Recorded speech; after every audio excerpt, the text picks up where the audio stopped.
হ্যাঁ, উৎসবের পরে উৎসব। আর এই উৎসবটা আসলে সবার, ধর্ম বর্ণ নির্বিশেষে সবার জন্য এই উৎসব।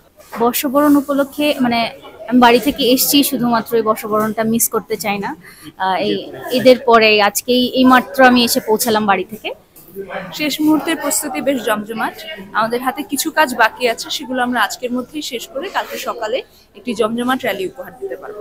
প্রতি বছর না এবারও বড় বড় ম্যাকেট যাচ্ছে, রাজারানীর মুখোশ যাবে, সাথে পেঁচা, বাঘ এবং হাতির মাস্ক আমরা এবার অ্যাড করেছি। এগুলোর সাথে আমরা আগামীকালকে শোভাযাত্রাটি শুরু করব। ওয়ালটন ফ্রিজ কিনে অনেকের মতো আপনিও হয়ে যেতে পারেন মিলেনিয়াল, সেরা পণ্যের সেরা অফার। আমরা প্রতি বছরের ন্যায় মার্চের দ্বিতীয় সপ্তাহ থেকেই কাজ শুরু করে দেই। মার্চের দ্বিতীয় সপ্তাহ থেকে কাজ শুরু করতে করতে করতে করতে বৈশাখ চলে আসে, আর আসলে দেখা যায় শেষের দিনে অধিকাংশ কাজ কমপ্লিট করে আমরা শোভাযাত্রা শুরু করে দিতে। সব মিলে অবশ্যই ভালো লাগছে। ঈদের ছুটির জন্য অনেকে আজকে গতকালকে থেকেই চারুকলায় আসা শুরু করে দিয়েছে, যেটা অন্যান্য বার করা সম্ভব হয় না। ঢাকার বাইরে থেকে অনেকে ঢাকামুখী হওয়া শুরু করে দিচ্ছে, যাতে আগামীকালকের বৈশাখের দিনটা ওরা ঢাকায় থেকে উপভোগ করতে পারে। বর্ষবরণ উপলক্ষে আমি বাড়ি থেকে এসেছি, শুধুমাত্র এই বর্ষবরণটা মিস করতে চাই না। এই ঈদের পরে আজকেই এই মাত্র আমি এসে পৌঁছালাম বাড়ি থেকে।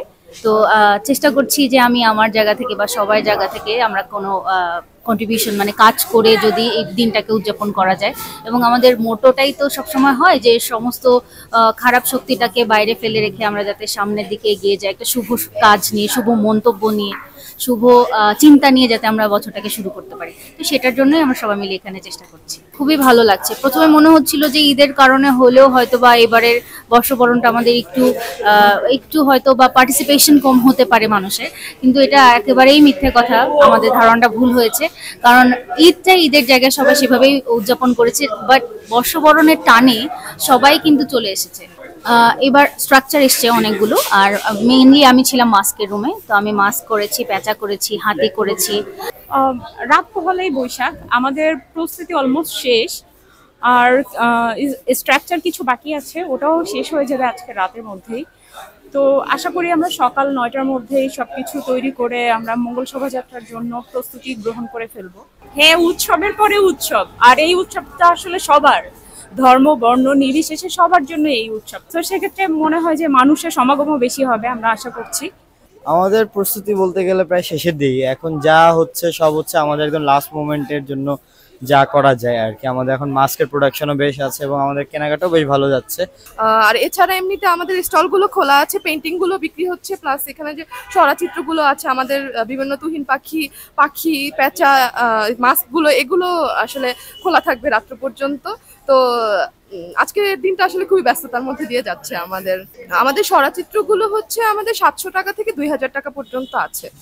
এক একটার এক এক রকমের প্রাইস, এটা হচ্ছে কাজের উপরে নির্ভর করে আসলে আমরা দামটা ধরি। আমরা তো মূলত মঙ্গল শোভাযাত্রাই করি, এর বাইরে তেমন কিছু থাকে না। শোভাযাত্রা শেষে আমাদের আবার যে আমরা কাঠামোগুলো নিয়ে বেরোই, সেগুলো আবার অনুষদের ভিতরে চলে আসে এই অঙ্গনে, এবং সারাদিন মানুষজন সেটা দেখে। কিন্তু আমাদের অনেকেই যারা দূর থেকে আসেন তারা বলেন যে শোভাযাত্রার পরে আর আমাদের তেমন কিছু করার থাকে না, আবার চারুকলা থেকে যেতেও ইচ্ছে করে না, এখানে তারা থাকতেও চায়। তো সেই দিকটা মাথায় রেখে আমরা এবার বকুলতলায় মুর্শিদি এবং বাউল গানের একটা ব্যবস্থা করেছি।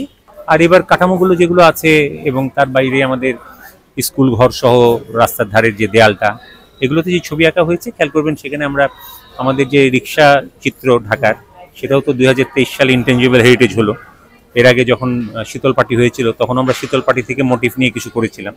তো এবার রিক্সা থেকে আমরা সেই মোটিভগুলো নিয়েছি এবং আমরা রিক্সার চিত্রও সরাসরি এই স্কুল ঘরে এবং রাস্তার দেয়ালে আমরা করেছি। হ্যাঁ, ফুল দিয়ে একটা বড় কাঠামো তৈরি করা হয়েছে, যে ফুলগুলো রিক্সার যে ফুল ব্যবহার করে সেগুলো থেকে নেয়া, এবং সেটাও আমাদের থাকছে শোভাযাত্রা শুরুর দিকে, সেটা থাকবে।